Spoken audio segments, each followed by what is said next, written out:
Once upon a time, in the peaceful kingdom of Ravindra, there lived a wise and kind king named Adran. He was known for his fairness and his deep concern for the well-being of his people. But despite the harmony in his land, the king had begun to notice something troubling. Words. Not just ordinary words, but words spoken in anger, frustration, and jealousy. One evening, while walking in the palace gardens, the king overheard two servants arguing. Their words were sharp and bitter, each one cutting deeper than the last. He paused, hidden behind the tall hedges, and listened. One insult followed another, and soon the bond between the two seemed shattered beyond repair. The king shook his head sadly. How strange, he thought. Swords can leave wounds on the body, but words, they wound the soul. That night the king couldn't sleep. His mind kept returning to the argument, and a question lingered. How powerful are words truly? Can they build or destroy more than any weapon? He decided to find out.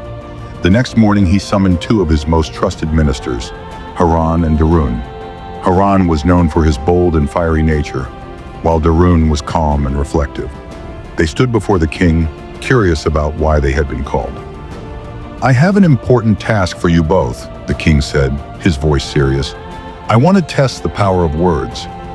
Haran, you will travel across the kingdom for 7 days and collect words that harm and destroy. Listen to the harshest words spoken in anger, betrayal, or cruelty, and bring them back to me. Haran raised an eyebrow, intrigued. And what about me, your majesty? Darun asked softly. You, Darun, will travel for the same 7 days, but your task is the opposite.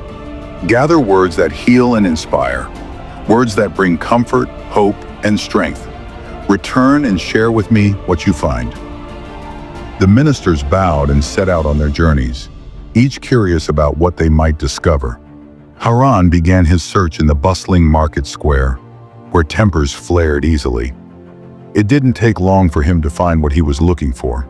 Traders yelled at one another over prices, customers snapped at merchants, and gossip spread like wildfire. Haran eagerly wrote down every cruel and cutting word he heard. As he traveled from town to town, his list grew longer, words filled with anger, jealousy, and bitterness.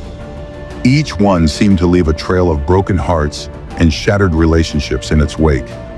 By the end of the week, Haran felt a heaviness in his chest. These words are more dangerous than swords, he thought. Meanwhile, Darun wandered through quieter villages. He visited homes, places of worship, and peaceful fields. He listened carefully and noticed something remarkable. While harsh words were easy to find, kind words were everywhere too, often hidden in simple moments. A mother soothing her crying child, a farmer encouraging his son, an old woman offering comfort to a grieving friend. These words, Darun whispered to himself, are like medicine for the soul. He wrote down every word that lifted someone's spirit, gave hope, or mended a broken heart. With each one, he felt a sense of warmth and light.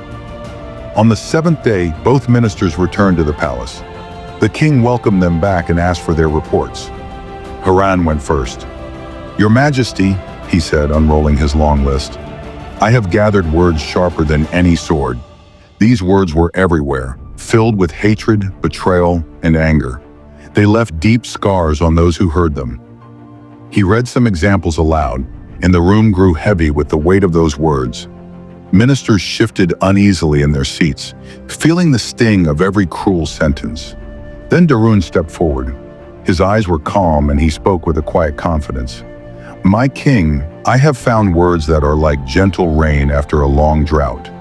They bring peace to the troubled, strength to the weak, and hope to the brokenhearted. As he shared his examples, the mood in the room softened. Smiles appeared where frowns had been moments before. The king stood, his eyes thoughtful. Both of you have shown me a great truth, he said. Words are the most powerful force in our world. They can wound or heal, destroy or build. A single cruel word can break a heart, but a kind word can save a life. He paused, his voice filled with emotion. Let us all remember this. Our words can shape the lives of those around us. Use them wisely. Be the one who lifts others. not the one who tears them down. From that day on, the people of the kingdom spoke with greater care, knowing their words could change the world, one sentence at a time. Moral: words can hurt or heal. Choose them with kindness.